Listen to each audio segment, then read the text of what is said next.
월요봉입니다. 오늘 오후에는 제가 이번 주 증시 전망 올려드렸고요.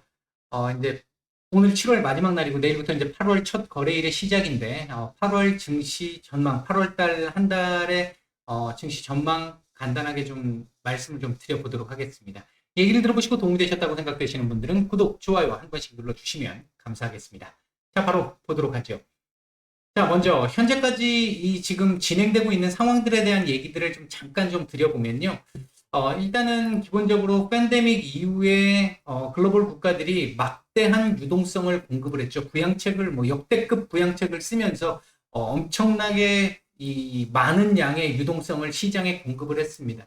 당연히 유동성 공급이 많아졌다라는 얘기는 화폐 가치가 떨어질 수밖에 없다라는 걸 의미하고 그 부분이 인플레를 유발을 시켰다. 라고 볼 수 있을 것 같습니다. 이 인플레가 유발되기 시작하면서 결국 어차피 지금 우리가 이 러시아의 우크라이나 침공 이게 없었다 하더라도 작년 말 또는 올해 초부터는 이 인플레로 인해 가지고 금리 인상으로 돌아서야 되는 시점이었습니다.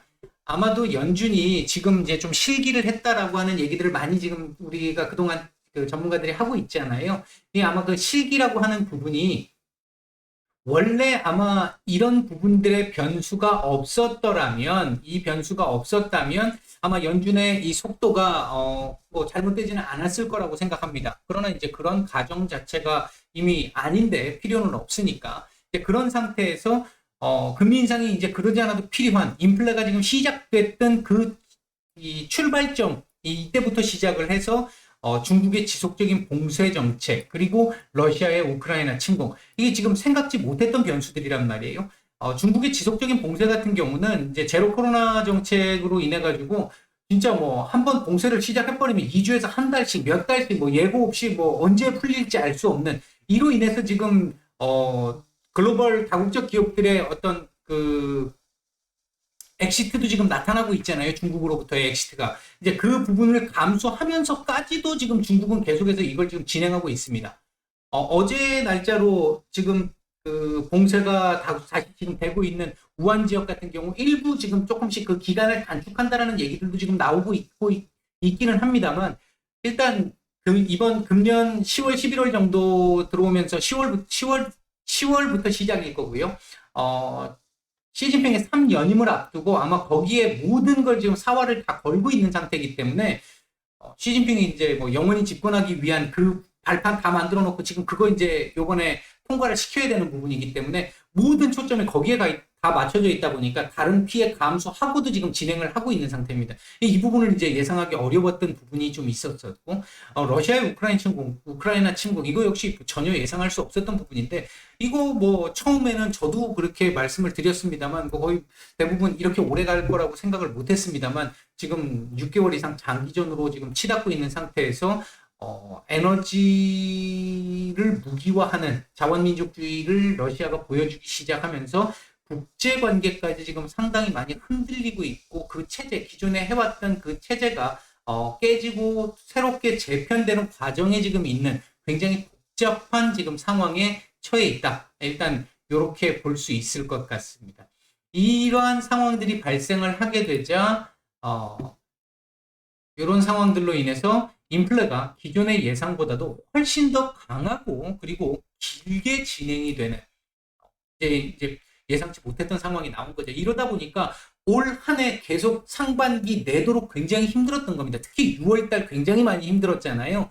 뭐 거의 2008 미국발 금융위기 때보다 심리 상태는 더 안 좋아졌던 그런 정도로 6월 달에 거의 모든 기록들을 상당히 많이 갈아치웠잖아요. 사상 최초 뭐 40년 만에, 80년 만에, 20년 만에, 30년 만에 거의 모든 기록들을 막 상당히 많이 갈아치우면서 굉장히 어렵고 힘든 구간들이 지나왔는데 그 이유가 이런 것들 때문이었습니다. 이 최근 들어서 물가 둔화의 조짐들이 일부 조금씩 나타나고는 있습니다. 나타나고는 있는데 이 물가 둔화의 조짐이라고 하는 부분들이 경기 둔화와 함께 지금 진행이 되고 있다 보니까 굉장히 좀 어려운 상황으로 가고 있는 거고요. 근데 이 경기 둔화가 함께 진행되고 있다라고 하는 이 부분이 연준이 뭐 그동안 파월 의장이나 아니면 연준 위원들 발언을 유추해 보면 연준이 의도한 거죠. 일반적으로 우리가 인플레이션이 발생을 하게 됐었을 때는 이 인플레이션을 꺾기 위해서는 수요를 약화시켜야 되죠. 그냥 간단하게만 제가 말씀을 드리면 이게 요게 가격이고 요게 수요 공급 이제 거래량이라고 생각을 해보면요. 일반적으로 수요 곡선은 이렇게 만들어지죠. 가격이 비싸면 안 삽니다. 반대로 공급 곡선은 이렇게 만들어지죠. 가격이 비싸면 많이 팔려고 내놓겠죠. 요렇게 되는 거예요. 요렇게. 수요 곡선은 가격이 비싸면 안 사는 거고, 가격이 싸면 많이 사겠죠. 요렇게 되는 거예요. 요게 이제 일반적인 그 시나리오인데, 그래서 여기 만나는 요 지점에서, 미팅하는 요 지점에서 시장 가격이 형성되는 거거든요. 이게 이제 합리적이다라고 보는 건데, 자본주의 사회에서 이렇게 기본 개념이 잡혀 있는 건데, 여기서 일반적으로 가격이 뛰는 경우가 얘가 이 수요 곡선 자체가 이렇게 올라가게 될 경우, 이렇게 될 경우 가격이 뛰잖아요. 원래 가격이 여기였는데 이렇게 가격이 뛰게 되잖아요. 이제 이 부분을 줄이기 위한 거죠. 얘를 오히려 이 밑으로 내리게 되면 가격은 더 떨어질 테니까 그걸 유도하는 겁니다. 그래서 금리를 올려서 지금 현재 유동성이 많이 풀려 있으니까 많이 풀려 있는 유동성을 회수를 하게 되면 사람들이 많이 소비를 많이 못하게 될 거니까, 소비를 못하니까 가격은 떨어질 수밖에 없다. 이제 그 논리로 물가를 잡으려고 하는 겁니다. 물가를. 이제 그런 의미를 갖고 있는 건데, 당연히 그렇게 되다 보니까 이 수요 곡선을, 여기에 있던 수요 곡선을 이쪽으로 당기게 되는 거니까, 원래 거래량이 이만큼이었는데 거래량을 지금 이만큼으로 줄이겠다는 거잖아요. 이렇게 줄이니까 당연히 경기 둔화 나타날 수밖에 없는 건 당연한 겁니다. 이건 당연한 건데, 문제는 일정 정도의 둔화에서 멈추면서 다시 그걸 부양을 통해 가지고 정상적으로 만들어낼 수 있을 것이냐, 요 시점을 어디로 언제 어떻게 잡을 것이냐, 이게 이제 관건이 되는 거죠. 이제 부정적으로 보는 전문가들 같은 경우 이거 타이밍 잡기 어렵다라고 하는 부분 하나가 있고, 지금 두 번째는 지금의 인플레이션은 이 수요 때문에 발생한 게 아니라 이렇게 있으면 요게 요렇게 원래 있는 건데, 이 수요 곡선이 이렇게 높아져서 이렇게 만들어진 게 아니라 지금은 이 공급 곡선이 왼쪽으로 이렇게 올라가면서 가격 뛰고 거래량이 이미 적은 상태야. 원래 시장 가격보다 적은 상태야. 이렇기 때문에 문제인데, 여기다 대놓고 수요를 더 줄여? 이러면 이건 문제가 있는 거지. 이렇게 얘기하는 사람들도 있는 겁니다. 공급발, 뭐 우리 그동안 아마 올해 귀에 못이 박히도록 많이 들은 얘기 있잖아요. 공급망 훼손으로 인해서 공급 부족 사태, 칩 부족, 자동차 반도체 칩 부족, 뭐 이런 얘기 많이 들으셨잖아요. 그런 거 관련해가지고 이제 이렇게 이제 설명하는 사람들도 있는 거죠. 어쨌든 지금 현재 상태에서 놓고 보면 중국 공세, 그다음에 러시아의 우크라이나 침공, 이 부분은 현재 진행형이고 아직까지도 계속적인 변수로 작용하고 있고, 특히나 이제 지금 한여름입니다만 이제 겨울을 생각해야 되는 시점쯤에 들어와 있고, 이 겨울을 생각해야 되는 시점에서 제일 문제가 되는 건 난방. 그 부분을 러시아가 지금 목숨줄을 쥐고 갖고 놀고 있는 상태, 쥐었다 폈다 하는 상태. 이거에 대해서 미국과 지금 어제 우크라이나가 이제 유럽 쪽에 뭐 이 가스를 공급해주겠다라는 얘기들을 통해 가지고 이 부분을 좀 어떻게든 해소해 보려고 하는 건데, 그 부분이 어떻게 진행될지는 조금 더 이제 앞으로 지켜봐야 되는 상황. 지금까지의 상황이 이런 상황이다, 이렇게 말씀을 드릴 수가 있겠습니다. 이러면 어느 정도 좀 정리는 되시겠죠. 자, 그럼 앞으로 3분기, 4분기, 하반기 때 상황은 어떻게 될 것이냐. 3분기 경기 둔화 계속 지속되겠죠. 왜? 지금까지 앞에서 제가 설명을 드리려다 안 드렸던 게 뭐였냐면, 이 여러 가지 변수가 발생하고 유동성 많아졌고 변수 발생하고 이런 상황인데, 어쩔 수 없이 물가가 너무 많이 뛰니까 이례적으로 공격적인 금리 인상을 했습니다. 처음에 베이비 스텝 한번 했죠. 베이비 스텝 한번 밟고 그 다음 바로 빅 스텝을 밟았어요. 빅 스텝을 밟고 나서 그 뒤로 그 다음 FOMC에서 바로 자이언트 스텝, 그리고 엊그저께 또 한 번 자이언트 스텝. 이거 역대급이죠, 거의. 이게 지나놓고 보면 아싸리 그러면 이때 그냥 울트라 스텝 한번 했으면, 이렇게 지나간 얘기를 가정을 할 수는 있겠습니다만 그때 했으면 진짜 난리 날 뻔했겠죠. 그때 당시에는 빨리 죽고 빨리 일어날 수는 있었겠습니다만 그때 상황으로는 안 맞았을 거라고 생각은 합니다. 어쨌든 지금 이렇게 이례적인 공격적 금리 인상이 계속 진행되고 있는 상황이기 때문에 3분기 경기 계속해서 둔화될 수밖에 없습니다. 9월 달도 지금 현재 금리 인상 최소 빅스텝 정도는 지금 잡혀 있는 상태잖아요. 베이스 시나리오로 잡혀 있는 상태잖아요. 이런 상태이기 때문에 경기 둔화는 아마 계속해서 지속이 될 겁니다. 문제는 경기가 이렇게 완만하게 이렇게 둔화되는 모습을 보이다가 어느 순간 이렇게 꺾이는 시점이 나와요. 이 기울기가 급해지는 이 시점이 와요. 이 시점까지 오게 되면 침체를 피할 수가 없는 상태고, 그렇게 되면 부양책을 써도 일정 정도 더 떨어졌다 올라오는 상황이 나옵니다. 여기서부터 부양책을 쓴다 하더라도. 하기 때문에 여기서 더 이상 기울기가 급해지기 전에 돌려내야 되는 상황인데, 이 타이밍을 어떻게 잡을 것이냐가 이제 관건이 될 수 있는 겁니다. 그래서 이제 3분기도 경기 둔화는 계속해서 지속이 될 텐데, 금리 인상 계속 될 거고요. 다만 제가 보고 있는 시점, 이건 6월부터 계속 말씀을 드렸던 부분인데, 속도는, 금리 인상의 속도는 조금씩 둔화될 수 있을 것이다. 현재 연준이 예상하고 있는 게 3.5 그대로 놓고 본다면, 뭐 3.4든 3.5든 3.5% 연말 금리로 본다면, 지금 블라드 총재가 4%를 얘기를 하고 있습니다만, 글쎄요, 3.5 이상 올리기는 조금 좀 부담스러울 것 같습니다. 3.5를 놓고 본다라고 한다면 지금 현재가 어제 그저께 0.75 올려가지고 2.5잖아요, 지금. 그러면 1% 남았어요. 앞으로 연준의 FOMC가 9월, 11월, 12월 이렇게 3개월 남았습니다. 요 동안 9월 달에 만약에 50bp를 올린다면 여기서는 25 올리는 게 기본 베이스겠죠. 여기서 이제 중요한 건 3.5가 변하지 않는다는 전제 하에 지금 이렇게 말씀을 드리는 겁니다. 지금 9월달 자이언트 스텝을 또 얘기하는 사람들도 있는데 9월달에 만약에 자이언트 스텝을 밟게 된다 그러면 여기서는 한번 안 할 수도 있는 상황이 나오는 거죠. 이게 더 올라가지 않는다면. 이게 지금 더 올라가기는 조금 부담스럽다라고 보고 있는 이유 중에 하나는 7월 경제 지표들부터는 인플레 관련한 지표들이 조금씩 꺾일 가능성이 많이 높은 상황이다.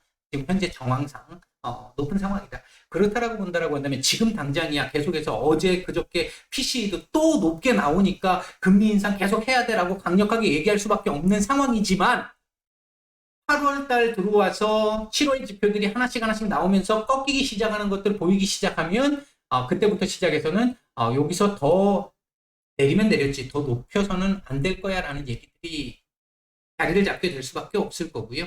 현재 채권 시장에서는 3.2 정도로 지금 낮춰서 지금 보고 있는 상황들도 일부 조금씩 나타나고 있습니다. 그러니까 지금 여기서 더 낮아질 가능성까지도 지금 얘기들이 나오고는 있어요. 자, 지금 어쨌든 금리 인상의 속도가 둔화된다 하더라도 현 상황대로 계속해서 그냥 지속이 된다라고 한다면 경기 침체로 가는 길을 막을 수는 없습니다. 결국 경기 침체로 갈 수밖에 없어요. 그렇다고 해서 이 경기 침체로 가는 거 위험할 것 같아. 이건 여기까지 가게 되면 이제 스태그플레이션으로 가는 거니까 문제가 커져. 라고 생각해서 현재 시점에서 금리 인하고 바로 정책 뒤집을 수는 없는 거죠. 당연하잖아요. 이제 이런 상태이기 때문에 지금 현재 어제 그저께까지 상황 딱 놓고 본다라고 한다면 금리 인상의 속도를 조금 둔화시킬 수도 있어라는 가능성 하나만 가지고도 기대 인플레 올라가기 시작하고 구리값이 올라가기 시작했단 말이에요. 이거 지금 계속 제가 최근 영상에서 매일 말씀을 드리고 있는데 그만큼 지금 신경을 많이 써서 봐야 된다는 얘기입니다. 이렇게 자주 매번 힘줘서 말씀을 드리고 있어요. 응가가 나올 만큼. 자, 그런 상황에서 3분기, 4분기로 넘어가면서 경기는 침체되고 있다. 금리 인상을 안 할 수는 없다. 이런 상황이 나오고 있다라고 한다면 아마 지금 구리 가격 상승하고 그다음에 이 기대 인플레가 조금 올라가고 있다라고 하는 이 부분이요. 아직은 정확하게 저도 잘 모르겠어요. 잘 모르겠는데 지금 최근에 정부에서 지난주에 미국 같은 경우에 그 기후변화 관련해서 인프라법 그리고 반도체 육성법 같은 것들 통과가 됐잖아요. 이거 결국 쉽게 얘기하면 뭡니까? 이거 부양책이잖아요. 부양책. 금리 인상하면서 한쪽에서는 지금 돈을 회수하고 있는 시장이 풀려 있는 돈을 회수함과 동시에 다른 쪽에서는 시장에다 돈을 지금 다시 또 공급을 한단 말이죠. 지금 나온 정책들이. 이것 때문에 지금 올라가는 거일 수도 있습니다. 이건 조금 더 지켜봐야 될 것 같아요. 뭐 때문인지는. 일단 지켜봐야 될 것 같은데, 제가 생각할 때, 이 부분에서 만약에 이 지금 인프라법이나 또는 반도체 육성법 이것 때문에 기대 인플레나 또는 뭐 원자재 가격이 다시 뭐 팍팍팍 뛰기 시작한다. 이러면 정말 머리 아파집니다. 이때는 정말 3분기, 4분기 넘어가면서 3분기 후반에서 4분기로 넘어가면서 정말 복잡하고 힘든 상황이 나올 수도 있습니다. 이렇게 되면. 근데 만약에 크게 문제가 되는 추세적으로 올라가는 상황이 아니라 일정 정도 반등이 좀 나왔다가 이제 워낙 많이 떨어졌으니까 반등이 나왔다가 다시 또 일정 정도 이렇게 하단에서 박스권을 형성하면서 얘네들이 좀 안정을 좀 찾아주는 상황이 나오게 되면 3분기, 4분기 사이에서 정부의 또 다른 부양책들은 나올 수밖에 없고 나와야 한다고 생각합니다. 그렇게 해야 넘어갈 수 있다는 거예요. 지금 금리를 내릴 수는 없다는 겁니다. 금리는 인상을 시키되 부양책을 통해서 이게 사실 이율 배반적이잖아요. 이율 배반적인데 그럼에도 불구하고 이렇게 지금 이율 배반적인 정책을 써야 할 만큼 지금 상황이 좋지 않다라는 건 분명합니다. 분명한 상황인데 제가 생각할 때는 아마도 지금 이번 주에 나왔던 인프라법, 반도체 육성법과 같은 형태의 부양책이 금리를 계속해서 인상시키는 그 흐름 속에서 경기 둔화를 막기 위한 방안으로 등장할 가능성이 있다.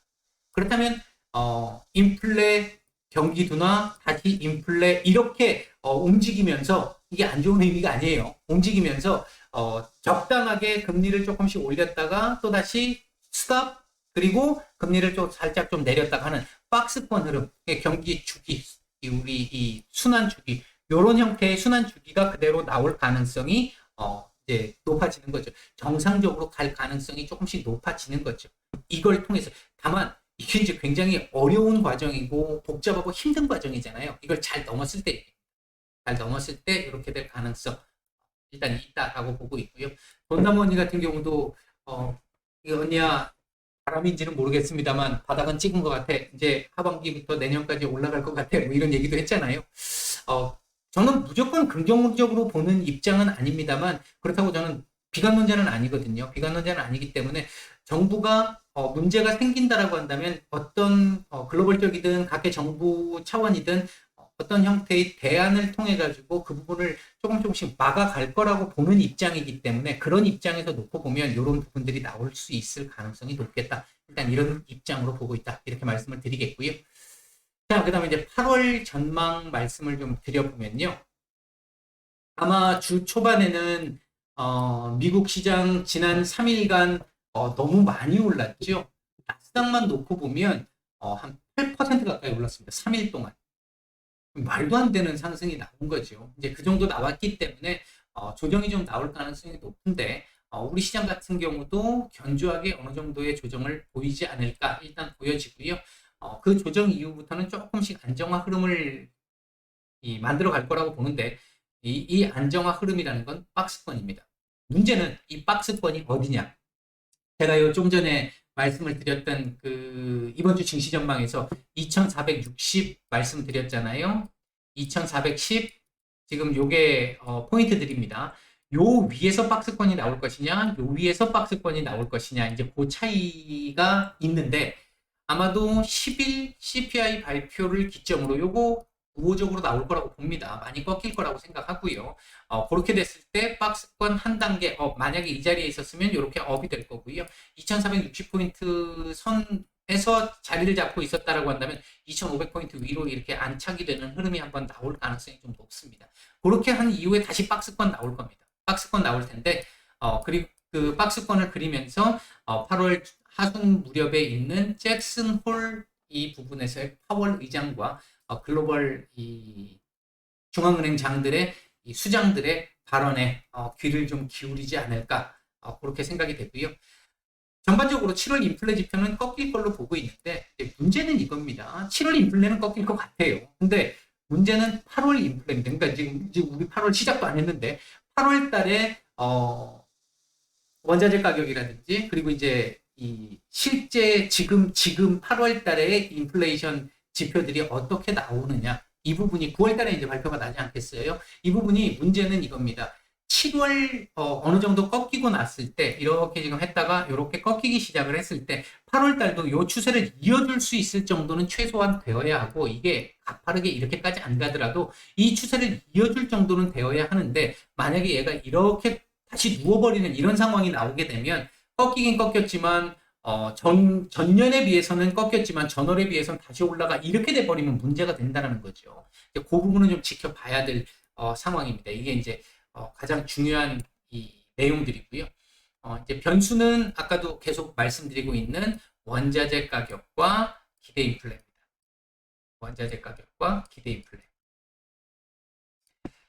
이 결과에 따라서 9월 금리 인상 폭이 결정될 수 있기 때문인데, 일단은 8월 달은 전체적으로 놓고 봤었을 때 요 자리에서 박스권이 나오느냐, 요 자리에서 박스권이 나오느냐를 결정하는 어떤 한 달이 될 것이라고 생각을 하고, 전체적으로 시장은 6월 이전 상반기까지의 흐름보다는 좀 안정적인 흐름을 이어갈 수 있을 거라고 보는데, 대신 차별화가 좀 많이 되면서 시장의 난이도는 계속 좀 어려운 상태가 계속 지속되지 않을까. 최근 며칠은 워낙 많이 떨어졌기 때문에 우리가 전반적으로 좀 올라온 부분이 좀 있었습니다만, 그 속에서도 조금 약간 차별화되는 부분이 있었잖아요. 개별주 장세들도 좀 있었었고 했는데, 그런 형태들이 아마 조금 더 계속 진행될 가능성이 좀 높지 않을까. 지수는 올라가는데 내 종목은 안 올라가게 되는 이런 상황들도 나올 수 있는 가능성이 있는 구간이 지금 구간입니다. 지금 구간 8월 구간은 일단은 여러분들께서 제가 생각할 때는 조금 신경을 좀 써서 보셔서 어느 정도 지금 손실, 상반기 때 났던 손실을 어느 정도는 조금씩 만회를 하실 수 있는 상황, 그리고 포트를 조금씩 재편할 수 있는 상황, 이런 흐름으로 조금 만들어 놓으시는 게 가장 맞지 않을까, 일단 그렇게 생각을 합니다. 네, 오늘 드릴 말씀은 여기까지 드리고 마치도록 하겠습니다. 휴일 잘 마무리하시고 내일 뵙도록 하겠습니다. 마치겠습니다.